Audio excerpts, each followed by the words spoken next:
जय हिंद जय भारत दोस्तों। तो आज हम बात करने वाले हैं हॉस्पिटल्स के बारे में, गवर्नमेंट हॉस्पिटल के बारे में। नॉर्मल जो आम जनता है वो क्या क्या समस्याएं झेलती हैं, क्या क्या प्रॉब्लम्स फेस करती हैं गवर्नमेंट हॉस्पिटल्स में। आज हम उसी के ऊपर बात करने वाले हैं। मेरे चैनल के दो मेरे सदस्य और हैं, भूपिंदर जी और चंदन जी, जिनसे मैं कुछ मेरे सवाल हैं और हो सकते हैं कि वो आम जनता के भी सवाल हो। तो आज हम उसी पर बात करने वाले हैं। उनसे मैं कुछ पूछने वाला हूँ इन्हीं के ऊपर। तो देखें क्या इनके जवाब होंगे, और हो सकता है कि इन्हीं जवाबों के माध्यम से और आम जनता की भी मदद मिले, मैं ऐसा उम्मीद करता हूँ। तो शुरू करते हैं। भूपेंद्र जी नमस्कार। नमस्कार जी। चंदन जी नमस्कार। नमस्कार। तो मेरे कुछ क्वेश्चंस होंगे, मैं जी। आप दोनों से पूछूंगा।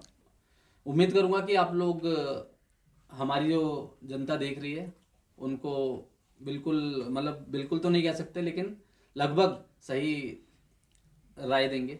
जो हॉस्पिटलों में हमारे गवर्नमेंट हॉस्पिटल्स हैं वहाँ पे आम जनता जाती है, तो सबसे पहले तो आप ये बता दीजिए मुझे कि ये जो ओपीडी में कंसल्टेंसी प्रोसेस ये है, तो मतलब कैसा प्रोसेस है, क्या समस्या ऐसी आती हैं इनमें, और क्या प्रोसीजर होता है इसका। देखिए, जो ओपीडी है, डॉक्टर कंसल्टेंसी है, ये एक बहुत ही सिंपल सा प्रोसेस है और हर जगह सब लगभग सभी जो आपकी संस्थाएं हैं ना, मेडिकल जो संस्थाएं हैं, हाँ उनमें जी। यही प्रोसेस फॉलो किया जाता है। आपको पहले अपॉइंटमेंट लेना होता है। आप ऑनलाइन या ऑफलाइन किसी भी माध्यम से अपॉइंटमेंट ले सकते हैं। ठीक है। उसके बाद आपको डॉक्टर से कंसल्टेशन करना है। डॉक्टर को अपनी समस्या बताएंगे, वो उपचार बताएगा और दवाइयाँ लिखेगा। ठीक है। उसके बाद आपको दवाइयाँ लेनी है, टेस्ट कराना है, फिर डॉक्टर को दिखाना है। वो आपका प्रोसेस एक तरह से पूरा होता है। पर समस्या इसमें ये आती है कि जब आप ओपीडी का पेपर बनाने जाते हैं, वहीं आपको लाइन मिल जाती है इतनी लंबी कि जिसे देख के कुछ लोग डर जाते हैं। उसके बाद दूसरे नंबर पे जब आप डॉक्टर को दिखाने जाते हैं, तो डॉक्टर के पास भी रूम के बाहर आपको लाइन मिलेगी। बताइए, बहुत लंबी लाइन मिलती है। उसके बाद आपने दवाई लिखवा ली या कंसल्टेशन आपका हो गया, उसके बाद आप जाओगे मेडिसिन लेने के लिए। मेडिसिन लेने के लिए जाओगे तो वहाँ भी आपको ठीक ठाक लाइन मिल जाएगी। इस पूरे प्रोसेस में आपके ओपीडी शुरू होने से, मतलब रजिस्ट्रेशन के लिए आने से लेके आपको मेडिसिन मिलने तक मेडिसिन एक दिन में करीब करीब आपको 5 से 6 घंटे लग जाते हैं। लगभग पूरा दिन लग जाता है, हाँ, कह पूरा सकते दिन हैं। कह सकते हैं आप, क्योंकि अगर आप 8 बजे जाओगे और 6 घंटे, तो वो 2 बज चुके होंगे। बिल्कुल, तो 1 या 2 दिन बज चुके निकल गया होंगे। है पूरा फिर। वो आपका पूरा दिन लग जाता है। तो ये बहुत बड़ी समस्या है। मैं चंदन जी से पूछना चाहूँगा कि चंदन जी आप ये बताइए कि गवर्नमेंट हॉस्पिटल्स में मेडिसिन क्यों नहीं मिलती है। सस्ती दवाइयाँ मिलती हैं, महंगी बाहर से ले लो ऐसा बोलकर ओपीडी में अगर आप लगे हो तो आप लोग पेशेंट्स को बाहर भेज दिया जाता है। हाँ, ऐसा इसका होता क्या है। कारण है सर। बट ये क्यों होता है, इसके पीछे स्कैम भी हो सकता है, लापरवाही भी हो सकती है, और हॉस्पिटल का एडमिन डिपार्टमेंट भी ऐसा कर सकता है। महंगी दवाइयाँ ही क्यों नहीं मिलती हैं, ये सस्ती दवाई क्यों मिलती है। हमेशा महंगी दवाई ही डॉक्टर मतलब कि मेडिसिन के वाले के पास जाते हैं, वो बोलता है कि ये आपको बाहर से लेनी पड़ी, वो एक्चुअल में महंगी, उसकी कॉस्ट काफ़ी ज़्यादा होती है, तो इसलिए वो नहीं दे पाते हैं। तो इसमें स्कैम हो सकता है। स्कैम कैसे कि डॉक्टर का फार्मेसी कंपनी से कुछ लेन देन हो, कॉन्टैक्ट्स हो इनके, पहले से लिंक हो। और दवाई, या पता है महंगी दवाई जो अपने इशू करते हैं, जो दवाई वो छुपा देते हूँ, और बाद में वही दवाई आप अदर केमिक्स में बेच रहे हूँ। दवाइयों की मात्रा को रोक के फिर रोक के बाद में वही इकाइयाँ दवाई उसको फिर उसी को देते हम हैं बाहर से लेते हैं, वही फार्मेसी हमें में। कॉस्ट ज़्यादा पड़ती है। तो स्कैम बहुत है इसमें, इसके पीछे। हाँ। क्योंकि गवर्नमेंट तो बोला है कि आपको सारी मेडिसिन अवेलेबल होगी हॉस्पिटल में, अगर नहीं होती है तो कंप्लेंट करिए। बिल्कुल। कंप्लेंट भी करते हैं लोग, तो भी कोई उसका फायदा नहीं है निवारण इसका। नहीं हो पाता। अच्छा, ठीक है। तो मेरा तीसरा प्रश्न भूपेंद्र जी आपसे रहेगा। जी।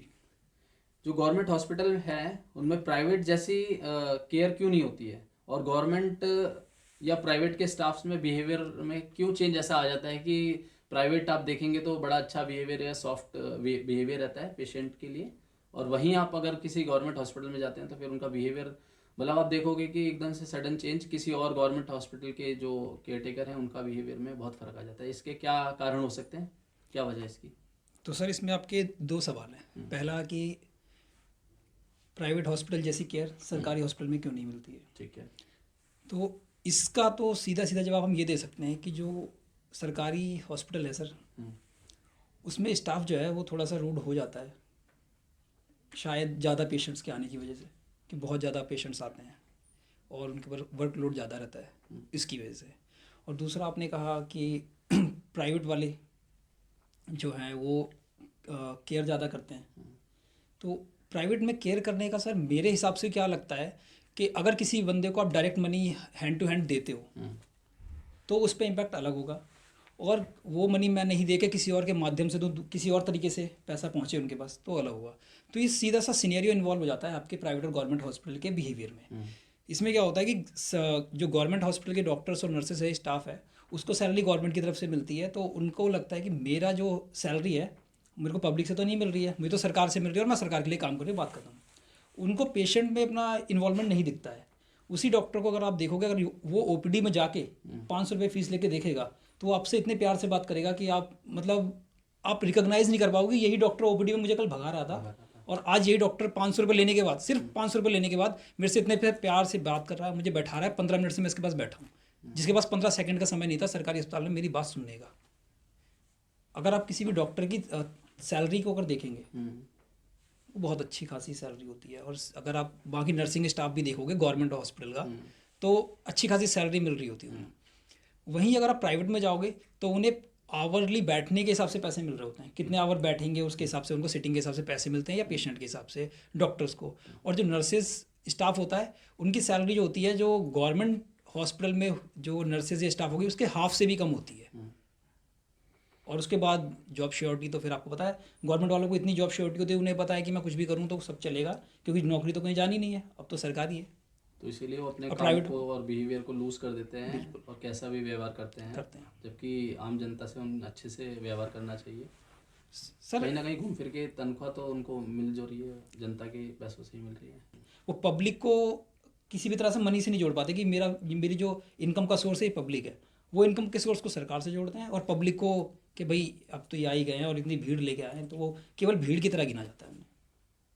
जी, तो इसका मतलब हम यहाँ पे रिक्वेस्ट भी कर सकते हैं कि सभी गवर्नमेंट हॉस्पिटल के जितने भी नर्सिंग स्टाफ या और स्टाफ हैं अपना बिहेवियर को थोड़ा ठीक रखें और ये सोचें, और आम जनता को ऐसा समझे कि तनख्वाह आपको वहीं से मिल रही है जैसा प्राइवेट हॉस्पिटल्स में भी समझते हैं। जी, तो थोड़ा सा फर्क देखने को मिल सकता है। मेरा चौथा प्रश्न चंदन जी आपसे रहेगा, ये जो डायग्नोसिस में इतना टाइम क्यों लगता है? जितने भी टेस्ट जितने भी कराते हैं हॉस्पिटल्स में डॉक्टर्स, गवर्नमेंट हॉस्पिटलों में जो लिख देते हैं कि आपके कोई एक्सरे या ईसीजी हो रहा है या फिर कोई आपका अल्ट्रासाउंड हो रहा है, कोई अल्ट्रासाउंड्स के भी काफ़ी लेवल होते हैं, जहाँ तक कि आप देखोगे कि मतलब प्रेगनेंसी लेडी तक के लिए वहाँ पे हॉस्पिटल्स में मतलब टेस्ट नहीं होते हैं, और अगर होते हैं तो उनको लंबी लंबी टाइम दे दिया जाता है, तारीखें दे दी जाती हैं।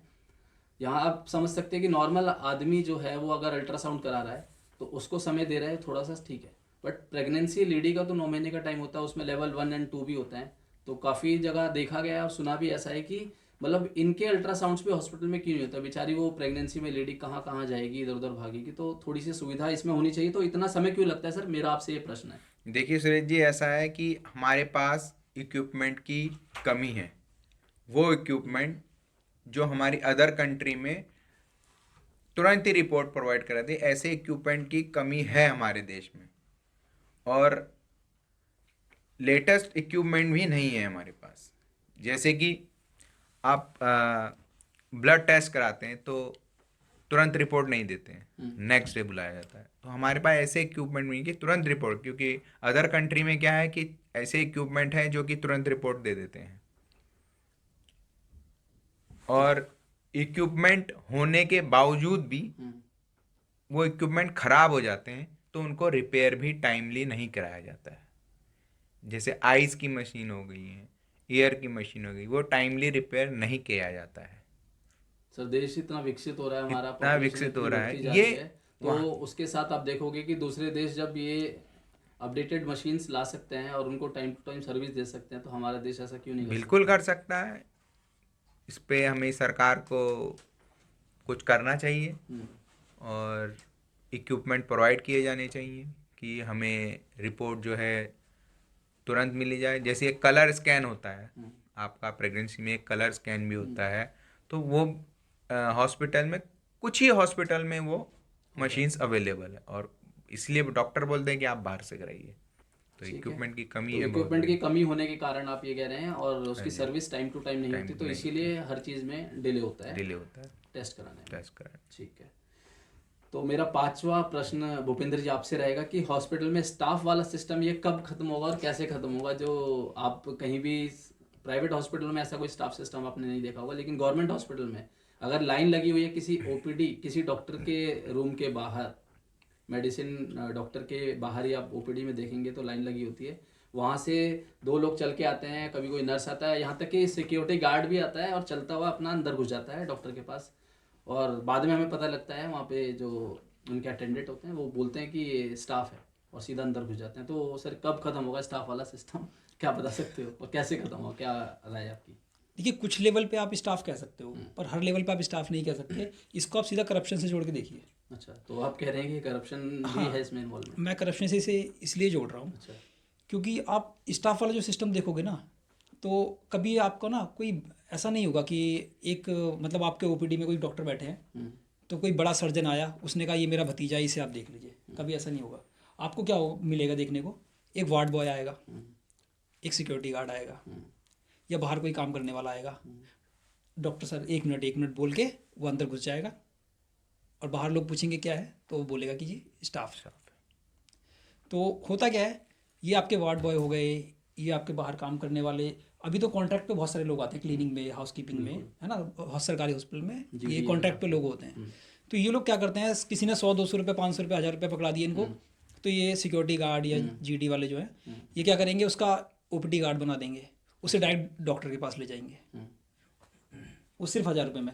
और जो वहाँ पे 100 लोग लाइन लगा के खड़े हैं, उनका कोई मतलब नहीं है, उनको उनका समय बर्बाद हो रहा है। जैसा भी हमने पहले प्रश्न पूछा था कि एक दिन लग जाता है, इसी वजह से कुछ ये भी कारण है। हाँ, ये बहुत बड़ा कारण है, क्योंकि अपना हमारे यहाँ करप्शन को रोकने के लिए भी चीज़ें होनी चाहिए। और दूसरी बात ये कि किसी को भी अगर डॉक्टर से मिलना है, तो जब एक पर्टिकुलर वे में लाइन बनी हुई है, सिस्टम है, वेल एस्टेब्लिश सिस्टम है, और कहीं पे ऐसा कोई प्रावधान नहीं है कि स्टाफ वाला आएगा और जल्दी घुस जाएगा आके। प्रावधान कहीं पे नहीं है ऐसा, बट वही लोगों ने बना लिया कि आते हैं स्टाफ वाले, जल्दी मिल के चले जाते हैं। उसकी कंसल्टेंसी पहले हो जाती है, फिर 12 बज रहे, 1 बज रहे, लंच हो रहा है, डॉक्टर साहब उठ के चले जाएंगे, ओपीडी का टाइम फिक्स है। ये समस्या लोगों के साथ आती है। तो कई बार तो मतलब डॉक्टर को भी नहीं पता होता वो किस पेशेंट से कितना रुपए ले रहा है, और चुपचाप से आके दिखा के गए, सिर्फ जान पहचान के माध्यम से कि हम हॉस्पिटल में रहते हैं, डॉक्टर हमें जानते हैं। हाँ। तो कोई हमें मना नहीं करेगा। जैसा कि आप बता रहे हैं कि पेशेंट से 500-500 रुपये लेके सिक्योरिटी गार्ड या ग्रेड सी और डी के जितने भी कर्मचारी हैं, वो सब पैसे लेके पेशेंट्स को डायरेक्टली स्टाफ चला के दिखाते हैं। ये जो आपको मैं सिक्योरिटी गार्ड और ग्रेड सी वाला बता रहा हूँ, ये मैंने खुद पर्सनली देखा हुआ है। अच्छा। नहीं, ये आगे तक नहीं होगा, ये इतना ही सीमित है। बता, बट मैंने ये सिक्योरिटी गार्ड और ग्रेड सी तक के एम्प्लॉयज तक को देखा। इन तक का ये करप्शन है। ये बहुत आसानी से कंट्रोल हो सकता है। इसको कंट्रोल होने का सिर्फ इतना सा तरीका है कि डॉक्टर्स मना कर दें। डॉक्टर्स मना कर दे, सिर्फ लाइन कि से भाई आइए। आप लाइन से ही आइए। किसी किसी हॉस्पिटल में वो बोलते हैं आप 10 जनों के बाद आप आइए, या ऐसे होता है, या 5 जनों के बाद स्टाफ आइए। 10 या 5 पेशेंट के बाद स्टाफ स्टाफ- एक स्टाफ एक देखा सर स्टाफ 10 के बाद भी क्यों आएगा? 10 के बाद भी क्यों आएगा? अगर आप 99 नंबर पे हो ना, 80 नंबर पे हो, तो आप 80 पे ही आओगे ना। हाँ, आप 10 के बाद भी क्यों आओगे? आपने ऐसी क्या मतलब अचीव कर लिया ऐसा? आशा करते हैं इस करप्शन के लिए डॉक्टर कुछ ऐसा कदम उठाए जिससे कि ये स्टाफ वाला सिस्टम खत्म हो। ठीक है, तो मेरा आखिरी और छठा क्वेश्चन चंदन जी आपसे है कि जो गवर्नमेंट हॉस्पिटल है, आपने देखा होगा कि वहाँ पे व्हील चेयर और स्ट्रेचर अब काफ़ी अवेलेबल वहाँ पे नहीं हो पाते हैं। हाँ जी, तो गवर्नमेंट हॉस्पिटल में दूसरा बेड पर 2-2 लोग पड़े रहते हैं।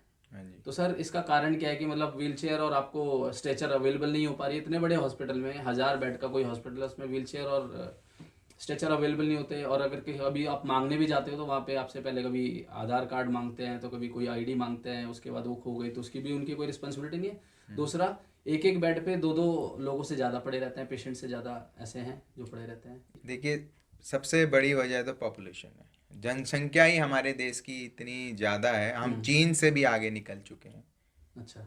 बताइए। और ऐसी स्थिति में हमारे हॉस्पिटलों की भी कमी है। हॉस्पिटलों की कमी, अब जनता ज़्यादा आएगी हॉस्पिटलों में तो ये चीज़ कहाँ से प्रोवाइड करा पाएगी? प्रोवाइड कराती है, बट एकदम ही इतने हजारों बेड वाले में अब कम से कम 2-5 हजार लोग आ जाएंगे तो क्या करेंगे?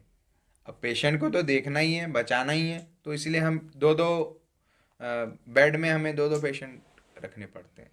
तो इसका सोल्यूशन भी है कि सरकार को और हॉस्पिटल बनाएं, बेड की संख्या इंक्रीज करें तो हॉस्पिटल्स में हॉस्पिटल्स में। तो ये हमारा रीज़न, पॉपुलेशन बहुत है हमारा, इसको या तो इसके लिए कुछ रोकथाम के लिए कुछ करें, पॉपुलेशन के लिए एक तो एडवर्टाइज की जाए थोड़ा और की ठीक जाए। से। पहले काफी 10 या 15 साल पहले कभी हाँ। पॉपुलेशन ऐसी हुई भी होगी हुई और उसके बाद दोबारा वैसी फिर से हम चीन से आगे निकल गए हैं। इसका एडवर्टाइज जो है वो थोड़ा सा जोर शोर से होना होना चाहिए। चाहिए। साथ ही साथ हॉस्पिटल जो आप बोल रहे हो कि हॉस्पिटल और बनाने चाहिए, बेडों की संख्या को बढ़ानी चाहिए। बिल्कुल सही बात है आपकी। आप कुछ कह रहे थे भूपेंद्र जी? अभी अपना बजट आया था ना जो 90,000 करोड़ रुपए एलोकेट हुए हेल्थ केयर सेक्टर के लिए। लेकिन प्रॉब्लम यह है कि हेल्थ केयर सेक्टर पे ज़्यादा पैसा खर्च करना पड़ेगा हमें, क्योंकि जितने विकसित देश हैं वो अपने हेल्थ केयर पे बहुत ज़्यादा अच्छा पैसा खर्च करते हैं, क्योंकि सिटीजन की लाइफ बहुत इंपॉर्टेंट है। हेल्थ और डिफेंस में ज़्यादा कर हेल्थ और डिफेंस में ज़्यादा खर्चा है। इस बार डिफेंस को अच्छा मिला है, डिफेंस को अच्छा मिला है, बट हेल्थ को भी हेल्थ, एजुकेशन, डिफेंस, ये तीन तो बहुत ही इम्पोर्टेंट है। सर हेल्थ इज वेल्थ ना। आप दोनों का बहुत बहुत धन्यवाद। आपने जो मेरे प्रश्न थे उनका जवाब दिया। इसी के सुझाव हमने इनसे मांगे और हमारे दोनों सदस्यों ने काफ़ी हद तक अच्छा बताया होगा, मैं यही उम्मीद करता हूँ। और आपसे चाहूँगा कि कमेंट बॉक्स में चंदन जी बिल्कुल कमेंट कीजिए और सब्सक्राइब ज़रूर कीजिए। आपके सपोर्ट का हमें बहुत ज़रूरी है, और कमेंट ज़रूर लिखिएगा, क्योंकि विदाउट कमेंट हम अपने आप को और इम्प्रूव नहीं कर पाएंगे। तो आपका कमेंट भी ज़रूरी है। कुछ इम्प्रूवमेंट की ज़रूरत है तो हम ज़रूर करेंगे। सब्सक्राइब कीजिए, सब्सक्राइबर भी बढ़ाइए थोड़े से। आपका बहुत बहुत धन्यवाद। धन्यवाद। जय हिंद, जय भारत। जय हिंद, जय जय भारत। हिंद, जय भारत।